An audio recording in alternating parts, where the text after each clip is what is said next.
Les RH, les ressources humaines, un secteur qui n'a pas toujours une bonne image auprès des salariés et pourtant les outils RH occupent une place de plus en plus stratégique dans les entreprises.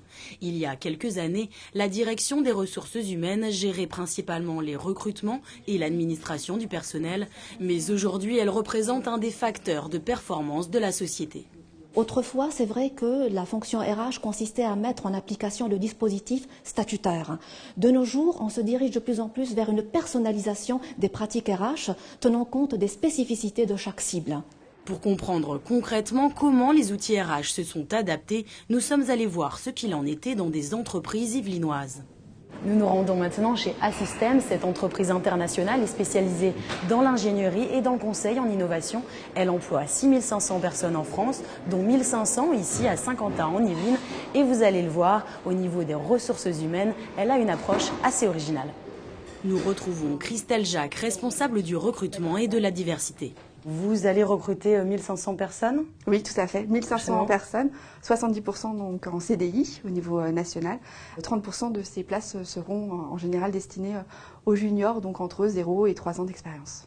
Alors une fois qu'ils ont intégré votre entreprise, il faut essayer de les motiver et de les garder, disons, longtemps dans l'entreprise. Qu'est-ce qui est mis en place pour ça? Alors, on a toute une politique de ressources humaines qui est à destination du collaborateur. Il faut qu'il se retrouve aussi dans l'entreprise dans laquelle ils vivent, qu'il y ait une bonne ambiance, que du coup les valeurs que nous avons, ce sont des valeurs qui sont partagées, de solidarité, de réactivité et de responsabilité. La société propose ainsi des évolutions de carrière rapides. La moyenne d'âge des salariés n'est que de 35 ans. Aujourd'hui, on parle beaucoup de la génération Y, qui est beaucoup moins finalement fidèle aux entreprises qu'auparavant. Comment, du coup, s'attaquer à cette cible? La fonction RH, à mon avis, est là pour aider les managers à réussir une meilleure collaboration intergénérationnelle. Les études, l'observation que nous faisons, les témoignages que nous entendons de la part de praticiens nous montrent qu'il y a deux attentes spécifiques aux jeunes de la génération Y. Tout d'abord, ce sont des jeunes qui veulent un feedback continu. Ils sont avides de feedback.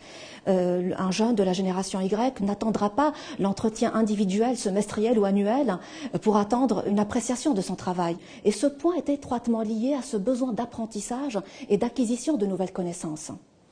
Le deuxième point porte sur le management. Les jeunes s'attendent à un management plus participatif. Le jeune de la génération Y voit en son manager plutôt un tuteur, un mentor, qu'un chef directif autoritaire. Chez Assystem, on tente de sortir du modèle hiérarchisé d'une entreprise classique. Un exemple simple, ici, tout le monde se tutoie. Ça peut paraître un peu particulier les premiers jours, mais on s'y habitue vite. Les personnes sont accessibles et il y a en général une bonne ambiance. On a même fait une vidéo sur cette ambiance pour montrer comment c'était au sein de notre société aujourd'hui. Les jeunes ne sont pas les seuls privilégiés de l'entreprise. Une charte visant l'équilibre entre vie professionnelle et vie privée a également été mise en place pour faciliter le quotidien des parents. Pas de réunion après 18 h par exemple. Enfin, pour évoluer, un institut de formation a été créé. On a un institut qui regroupe plusieurs instituts de formation. L'idée est venue qu'on a beaucoup de compétences en interne, on a beaucoup d'experts, des personnes qui vont partir à la retraite prochainement et donc du coup des transmissions de savoir-faire et d'expertise à avoir. On a des secteurs qui, comme le nucléaire, sont en plein essor depuis maintenant quelques années. Du coup, à travers ces instituts, on a nos experts qui forment la jeune génération. Donc chaque grand cœur d'activité au sein d'Assystem a son institut qui permet de former soit des collaborateurs d'un autre secteur et qui rentrent dans ce nouveau secteur, soit des collaborateurs qui seraient des nouveaux embauchés au sein d'Assystem et d'avoir cette couleur métier qu'ils n'ont pas forcément peut-être à l'école. Les collaborateurs restent en moyenne 7 ans dans cette entreprise. Dans les grandes entreprises, la DRH est conseillère du management.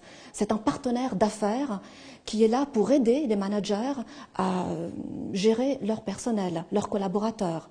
Dans les petites entreprises, rares sont les structures qui prévoient une entité spécifique dédiée aux activités RH. C'est surtout le dirigeant qui fait de l'administration et de la gestion du personnel. Il peut être aussi accompagné d'un directeur administratif et financier. La politique RH est donc forcément différente dans des petites structures. Nous sommes allés voir ce qu'il en était chez Telstar, une entreprise spécialisée dans les solutions de pompage. Mathieu Gilles s'est vu confier la direction de la société par son père il y a 4 ans. Une société dont le capital est détenu à 100% par la famille Gilles. La vraie différence entre une boîte familiale et une autre société, c'est que la direction, c'est-à-dire moi en fait, et la famille incarnent quelque chose. Voilà. Et puis on est passé d'une gestion, c'est aussi une des difficultés, très patriarcale. Quand mon père s'en occupait, il y avait moins de monde, les gens se connaissaient mieux, c'était un peu plus direct. Moi aujourd'hui, je dirige 140 personnes, je suis obligé de mettre en place un certain nombre de règles. J'ai embauché il y a quelques années maintenant une responsable des ressources humaines qui m'aide là-dessus. Donc voilà, il faut basculer de ce mode un peu patriarcal à une gestion un petit peu plus organisée des ressources humaines. Sinon, la croissance se fait avec plus de difficultés. Les attentes de ces salariés ont évolué avec la taille de la société. Aujourd'hui, Telstar emploie 140 personnes pour un chiffre d'affaires de 24 millions d'euros.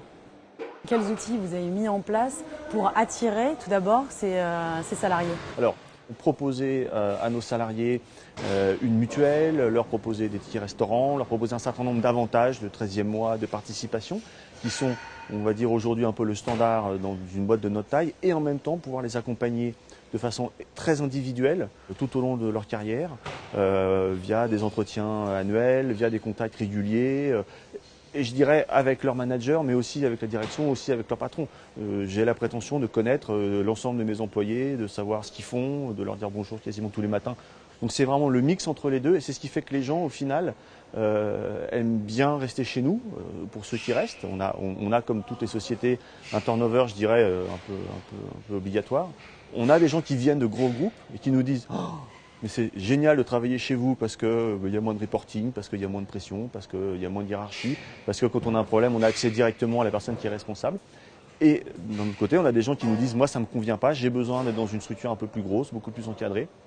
C'est plus difficile pour nous de proposer un plan de carrière extrêmement défini. Les gens chez Telstar font leur carrière, je dirais, ils se la font eux-mêmes en fait. C'est-à-dire que ce n'est pas défini à l'avance. Petite et grosse structure ne propose donc pas les mêmes outils RH, mais Mathieu Gilles réfléchit à mettre en place une formation interne. Au-delà de la taille, le secteur d'activité a également son influence. Les usines miseront plus sur la sécurité au travail, les entreprises technologiques sur l'investissement et la créativité de leurs salariés.